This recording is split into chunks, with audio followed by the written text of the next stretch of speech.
제5장 관심사를 파악한다. 오이스타베이 저택에 시어도 루스벨트를 방문한 사람이면 누구나 그의 박학다식함에 놀랐다. 루스벨트는 상대가 카우보이든 기병대이든 혹은 정치가나 외교관이나 그 밖에 누구이든 그 사람에 적합한 화제를 풍부하게 지니고 있었다. 라고 마리엘 브라드포드는 말한다. 루스벨트는 방문자가 찾아올 경우 그 사람이 특히 좋아하는 것에 관해서 전날 밤 늦게까지 여러모로 연구를 해두는 것이다. 루스벨트도 다른 지도자들과 마찬가지로 사람의 마음을 잡는 지름길은 상대가 가장 깊은 관심을 가지고 있는 문제를 화제로 삼는 일이라는 것을 알고 있었던 것이다. 예일 대학의 문학부 교수를 역임한 윌리엄 라이언 펠프스는 어릴 적에 이미 그것을 터득하고 있었다. 그는 인간성에 관하여 라는 제목의 논문에서 이렇게 쓰고 있다. 나는 8살 때 스트래드포드에 있는 린지의 숙모집에 놀러간 일이 있다. 저물역에 중년의 남자 손님이 찾아와서 한동안 숙모와 흥겹게 얘기를 주고받았으나 얼마 후에는 나를 상대로 열심히 이야기했다.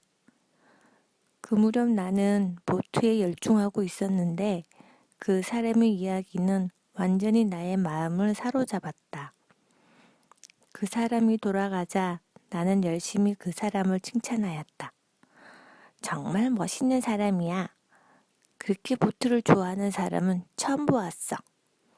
그러자 숙모는 그 손님은 뉴욕의 변호사야. 보트에 관해서는 별로 아는 것이 없을 텐데. 그럼 왜 보트 얘기만 했어요? 그건 그분이 신사니까.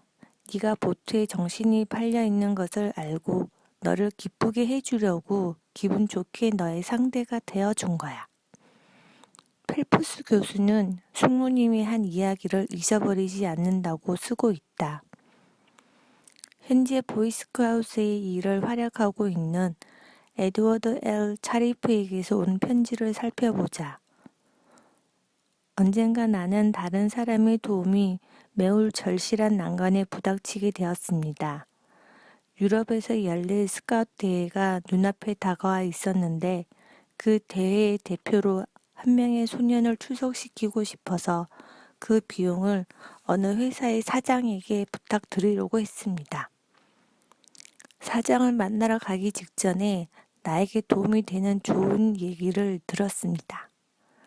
그 사장이 100만 달러의 수표를 끄는 뒤 이미 지불이 끝난 그 수표를 액자에 넣어서 장식하고 있다는 얘기입니다. 나는 사장실에 들어서자 우선 그 수표를 보여달라고 부탁했습니다. 100만 달러 수표. 그러나 그 큰 금액의 수표를 실제로 보고 왔다는 이야기를 아이들에게 들려주고 싶다고 말했습니다. 사장은 기뻐하며 수표를 보여주었습니다. 나는 감탄을 하면서 그 수표를 끊게 된 동기를 자상하게 들려줄 것을 부탁했습니다. 독자들도 느꼈겠지만 차리프는 보이스카웃이나 유럽에 대해 혹은 그의 희망에 대해서는 일체 언급하지 않고 있다. 다만 상대가 관심을 가지고 있는 일에 대해서만 얘기하였다. 그 결과는 다음과 같이 되었다. 잠시 후 사장은 내게 용건을 물었습니다. 그래서 나는 비로소 이야기를 꺼냈다. 놀랍게도 사장은 나의 부탁을 즉석에서 수락하였을 뿐만 아니라 이쪽에서 예기치 않았던 일까지 자청했습니다. 나는 대표 소년을 한 사람만 유럽에 보내주도록 부탁했습니다만 사장은 5명의 소년과 동시에 나도 함께 보내준다는 것이었습니다. 1,000달러의 신용장을 건네주고 7주간 머물렀다가 돌아오라고 말했습니다. 그 밖에 유럽의 지점장에게 소개장을 써서 우리들의 편의를 도모하도록 명령했습니다.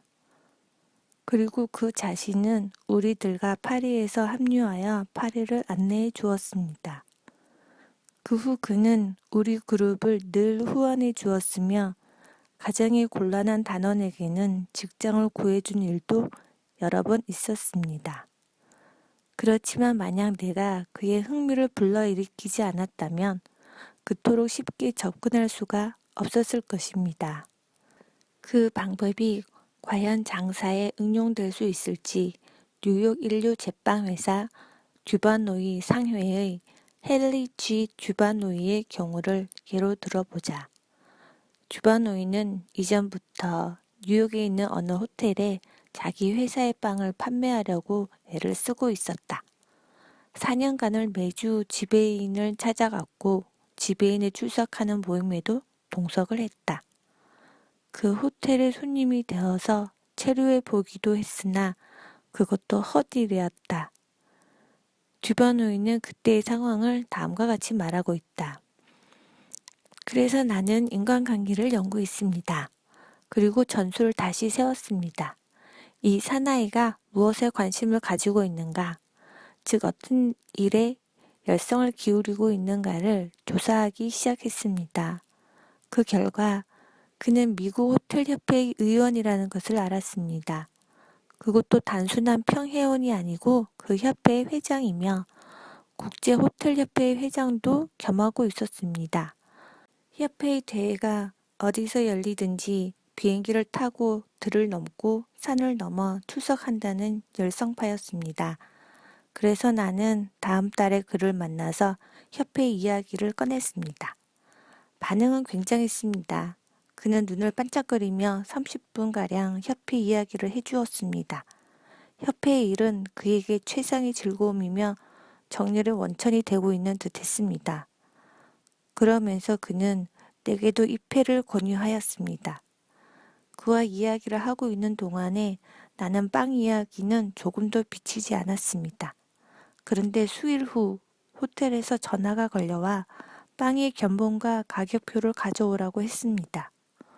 호텔에 도착하자 당신이 어떤 수단을 썼는지는 모르겠으나 우리 지배인께서 대단히 마음에 든 모양입니다. 라고 호텔 직원이 이야기했습니다. 생각해 보십시오.